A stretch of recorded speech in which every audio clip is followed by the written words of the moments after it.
جیسے جیسے وہ سنتا جا رہا تھا اسے لگ رہا تھا جیسے اس کے ارد گرد دھماکے ہو رہے ہیں۔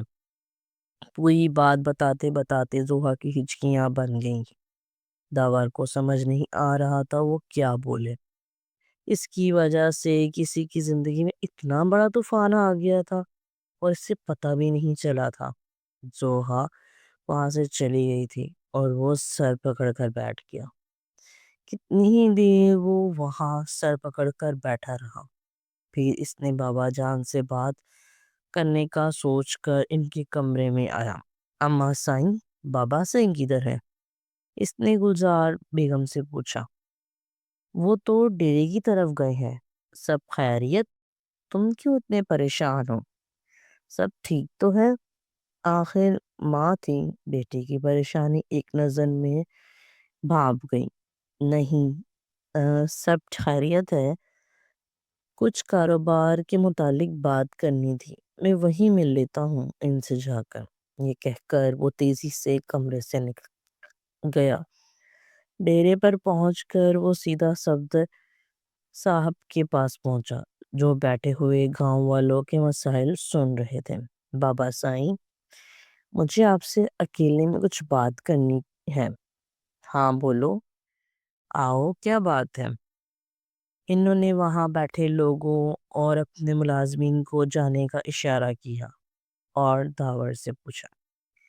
بابا سائیں، آپ نے اظہار صاحب کو زوہا کی مجھ سے شادی کے لیے کیسے منایا تھا؟ داور نے اپنے لہجے کو سرسری رکھتے ہوئے استفسار کیا۔ صفدر صاحب اس کی بات سن کر چونکے پر ظاہر کیے بغیر بولے۔ منانا کیا تھا؟ اپنے جس بھتیجے سے وہ زوہا کا نکاح کروا رہے تھے وہ عین نکاح والے دن گھر سے بھاگ گیا تھا، تو انہوں نے خود مجھ سے تمہاری اور زوہا کی شادی کی بات کی تھی۔ فائز بھاگا تھا یا آپ نے اسے اغوا کروایا تھا؟ صفدر صاحب اس کی بات سن کر حیران رہ گئے، پر پھر اپنے لہجے کو سخت بناتے ہوئے بولے۔ تم اپنے باپ پر الزام لگا رہے ہو؟ بابا سائیں، بس اب اور نہیں، مجھے سچ جاننا ہے ورنہ میں پاگل ہو جاؤں گا۔ وہ اپنے بالوں میں انگلیاں پھنساتے ہوئے بولا۔ ہاں، میں نے ہی کروایا تھا اغوا، کیونکہ میں اپنے جوان بیٹے کو تڑپتے ہوئے نہیں دیکھ سکتا تھا۔ وہ بیٹا جس کو میں نے خراش تک نہیں آنے دی تھی، اسے یوں تڑپ تڑپ کر مرنے کے لیے چھوڑ دیتا۔ پر بابا سائیں، آپ نے اپنے بیٹے کی زندگی بچانے کے لیے کتنی زندگیاں برباد کی، پر پھر بھی آپ کا بیٹا خوش نہیں ہے۔ زوہا نفرت کرتی ہے مجھ سے۔ اس سب کا ذمہ دار مجھے سمجھتی ہے۔ داور ہارے ہوئے لہجے میں بول کر نیچے بیٹھ گیا۔ صفدر صاحب اس کی حالت دیکھ کر تڑپے۔ میرے بیٹے، تو پریشان مت ہو، میں ثابت کروں گا تیری بے گناہی۔ میں زوہا کو سب بتا دوں گا۔ وہ اس کا چہرہ اپنے ہاتھوں میں بھرتے ہوئے بولے۔ نہیں، اب آپ کچھ نہیں کریں گے۔ اب جو کروں گا میں کروں گا۔ کھائیں میری قسم، آپ کسی کو کچھ نہیں کہیں گے، زوہا سے یا کسی سے بھی نہیں۔ وہ ان کا ہاتھ اپنے سر پر رکھتے ہوئے بولا۔ پر داور، نہیں، اب کچھ نہیں۔ اگر اپنے بیٹے کی زندگی چاہتے ہیں تو کھائیں قسم۔ داور قطعی انداز میں بولا۔ ٹھیک ہے، تمہاری قسم، میں کسی سے کچھ نہیں کہوں گا۔ صفدر صاحب ہار مانتے ہوئے بولے۔ ٹھیک ہے، اب آپ جائیں یہاں سے۔ تم بھی چلو ساتھ۔ نہیں، پلیز بابا سائیں، آپ جائیں، میں اس وقت کسی کا بھی سامنا کرنے کی حالت میں نہیں ہوں۔ میرے اعصاب تھک چکے ہیں، میں کچھ دیر اکیلا رہنا چاہتا ہوں۔ جب کچھ سنبھل جاؤں گا تو آ جاؤں گا گھر، اور پلیز یہاں کوئی نہیں آئے۔ سارے ملازمین کو منع کر کے جائیں۔ صفدر صاحب اسے نہ مانتے دیکھ کر وہاں سے چلتے گئے۔ وہ پوری رات داور نے وہاں کھلے آسمان تلے بیٹھ کر گزاری۔ زوہا کی صبح فجر کی اذان سن کر آنکھ کھولی تو اس نے صوفے کی طرف دیکھا تو داور کو ناپا کر خود کلامی کے انداز میں بولی کہ کیا پوری رات گھر نہیں آئے؟ خیر مجھے کیا ان جاگیرداروں کے لیے راتیں باہر گزارنا تو عام سی بات ہے۔ پھر وہ وضو کے لیے واش روم کی جانب چل دی۔ ابھی وہ نماز پڑھ کر فارغ ہوئی تھی کہ داور کمرے میں عجلت میں داخل ہوا اور بولا جلدی سے تیار ہو جاؤ، ہمیں کہیں جانا ہے۔ مجھے کہیں نہیں جانا آپ کے ساتھ، بے فکر ہو جاؤ، یہ آخری بار تمہیں کہیں لے کر جا رہا ہوں، اس کے بعد کبھی پریشان نہیں کروں گا، اسی لیے بغیر کوئی سوال کیے تیار ہو جاؤ۔ زوہا اس کی بات سن کر حیرانی سے اس کو دیکھنے لگی، پر کچھ سوچ کر تیار ہونے چلی گئی۔ جاری ہے، امید کرتی ہوں میرا ناول آپ کو پسند آ رہا ہوگا۔ میرے چینل کو لائک، سبسکرائب اور شیئر ضرور کریں۔